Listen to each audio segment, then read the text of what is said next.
Bonjour à chacun de vous. Je vous retrouve sur Séphiroth et compagnie pour la nouvelle lune qui a lieu mercredi 25 juin.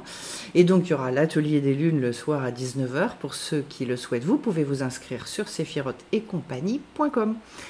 Alors, nous voici sur ce mois de Tammuz, un mois qui va correspondre au cancer, au signe du cancer. Et d'emblée, je vais préciser quelque chose au niveau du calendrier, c'est que le calendrier fonctionne par paire de 2 mois. Un mois masculin, un mois féminin, à chaque fois. On est sur un 4e mois. Et donc, on quitte Sivan, qui était mois masculin, mois du don, et notamment don de la Torah, et on arrive sur le mois de Tammuz, qui est un mois féminin, qui va être un mois de réception. C'est-à-dire, jusqu'où est-ce que j'arrive à recevoir cette lumière, jusqu'où est-ce que j'arrive à recevoir les informations. C'est je dirais, le programme de ce mois-ci. Et donc, dans le mode de réception, tout va dépendre d'ailleurs du regard. On va voir qu'on a un gros travail à faire sur ce mois-là au niveau des yeux. Pour en revenir un petit peu sur le cancer, c'est un signe d'eau qui dépend de la planète de la Lune. Et donc en fait, eh bien d'ores et déjà, le cancer, grande sensibilité, j'allais dire exacerbée, d'où le fait que le crabe, il a une grosse carapace, donc il a tendance à se cacher, et dès qu'il voit que quelqu'un est en train de l'observer, eh bien il part dans le sable, ou alors il se glisse sous un rocher, c'est-à-dire un signe qui a du mal à gérer cette grande sensibilité finalement. C'est quelque chose, c'est un apprentissage.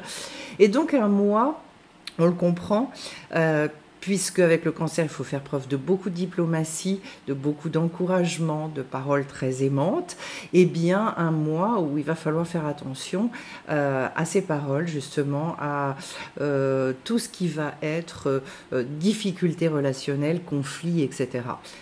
Signe de lune, et donc enfin lié à la lune, et donc en fait un signe qui va être aussi très rêveur, énormément dans l'imagination. Donc pour certains, et quand le tikkun, quand la réparation n'a pas été faite, eh bien il y a des personnes qui peuvent aussi avoir du mal à aller au bout des choses. Donc je dirais que la gageure ce mois-ci, ça va être justement d'aller au bout de nos désirs, de nos projets, de nos rêves. Et donc mois féminin, c'est intéressant puisque justement le mois féminin est chargé de réceptionner toute cette lumière et d'en faire quelque chose. Alors, qu'est-ce que c'est que ce phénomène-là? Eh bien, on parle de ce qu'on appelle le Or Rosaire et le Or Yachar. Le Or Rosaire, c'est la lumière qui nous est donnée, c'est-à-dire les informations, les moyens, les rencontres, etc. Tout ça nous est donné. Après, qu'est-ce qu'on va faire de toute cette chose-là?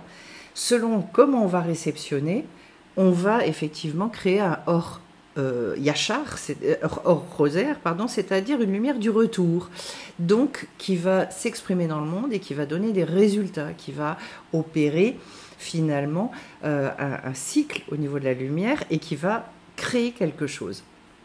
Tout va donc dépendre de notre manière et de notre capacité à recevoir. Qu'est-ce qui s'est passé justement quand il y a eu sur le mois masculin de Sivan ce don de la Torah?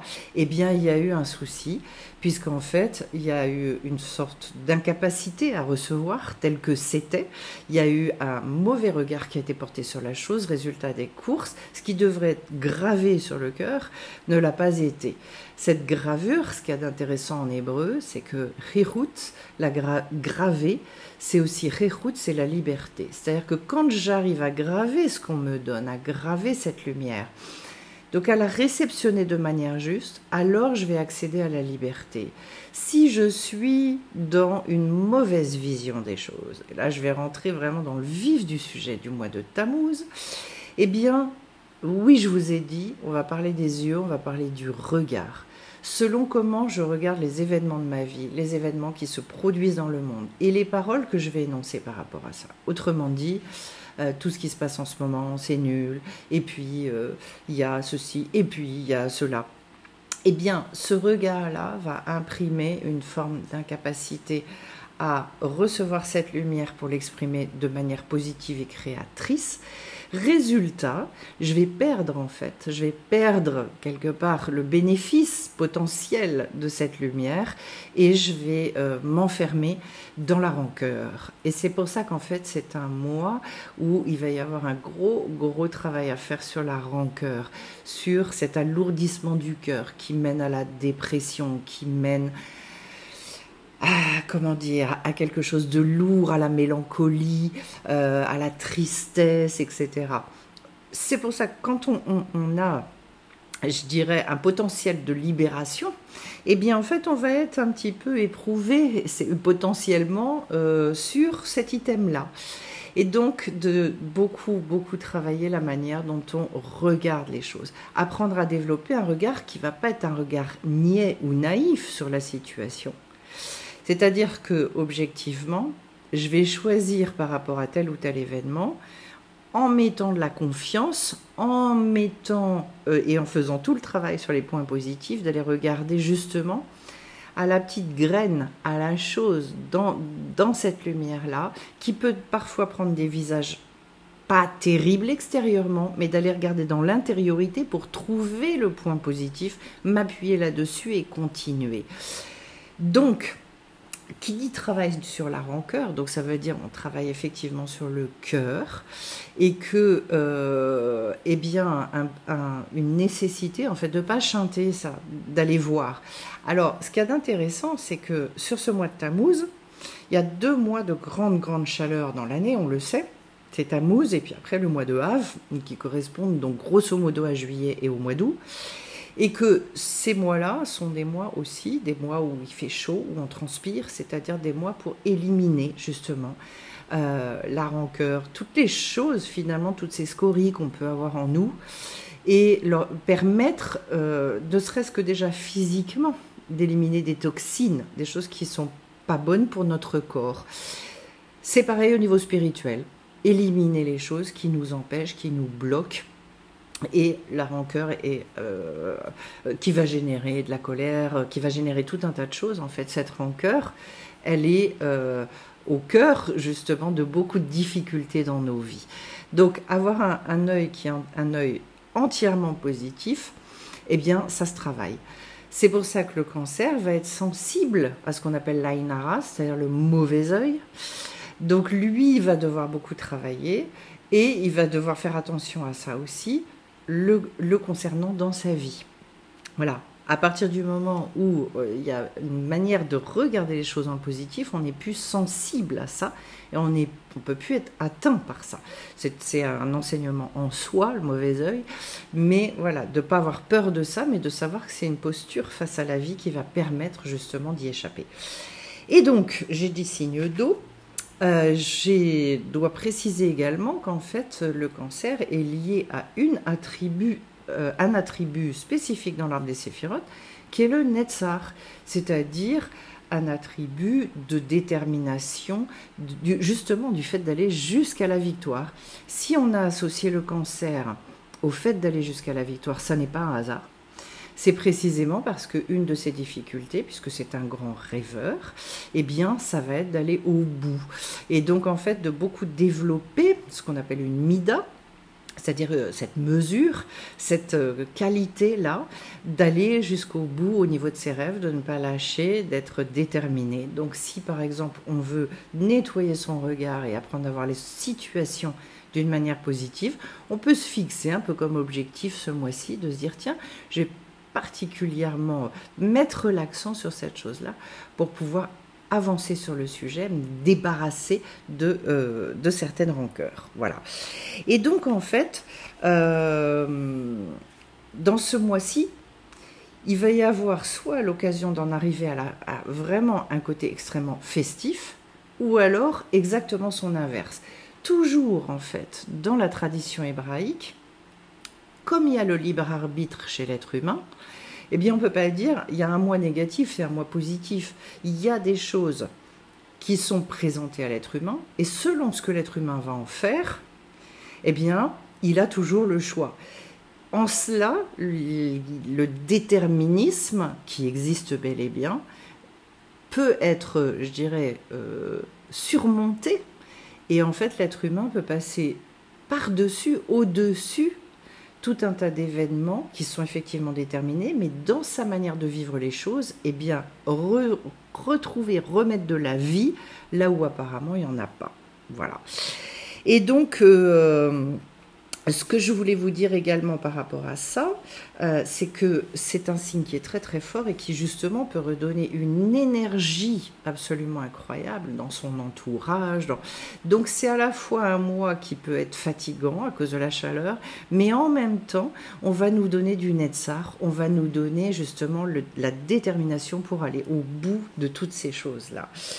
Un mois où, donc au niveau au niveau des yeux, eh bien, c'est intéressant de s'observer, de prendre du recul et de voir nous-mêmes, tiens, telle personne, avec quels yeux je la regarde, avec quelle projection, en fait, toutes les projections qu'on a sur les uns et les autres qui en disent long sur nous-mêmes. Voilà. Pourquoi est-ce que c'est un mois qui peut être explosif? Parce que c'est un mois justement où ça peut bouillonner littéralement. On peut arriver à une chaleur positive, mais on peut aussi arriver à une chaleur extrêmement négative. Donc attention à ça.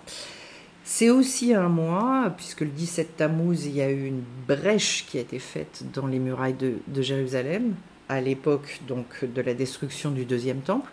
Donc un mois où justement faire attention à ne pas laisser rentrer en nous, donc de ne pas faire de brèche, de ne pas laisser rentrer en nous les événements, les informations négatives. Donc préserver son œil, c'est aussi faire attention à tout ce qu'on lit, à tout ce qu'on regarde, aux discussions qu'on a, etc. etc. Qu'est-ce que je peux vous dire d'autre encore par rapport à ça? De bien rechercher une grande stabilité au niveau donc émotionnel bien sûr, mais au niveau de l'esprit. Le cancer a cette capacité, il est vif, il est intelligent, c'est un signe très intelligent, qui peut effectivement briser complètement tout ça à partir du moment où il se laisse complètement submerger par ce côté émotionnel trop puissant qu'il a. Et donc un mois également de réparation au niveau de nos midotes. C'est-à-dire, avec tout ce que je vous ai dit, vous le comprenez bien, c'est-à-dire que je vais essayer de rééquilibrer énormément mes midotes, ses qualités-défauts, mes mesures. Voilà. Donc, être très attentif à ces choses-là. Prendre son temps, je dirais. Prendre du recul, calmer les choses. D'ailleurs, il y a également un lien avec le fait que ce signe-là doit apprendre justement pour tranquilliser son esprit à respirer beaucoup. Donc tout ce qui est soupir, respiration lente, etc. Particulièrement important. Vous pouvez véritablement exercer et prendre des temps dans votre journée pour faire cette chose-là.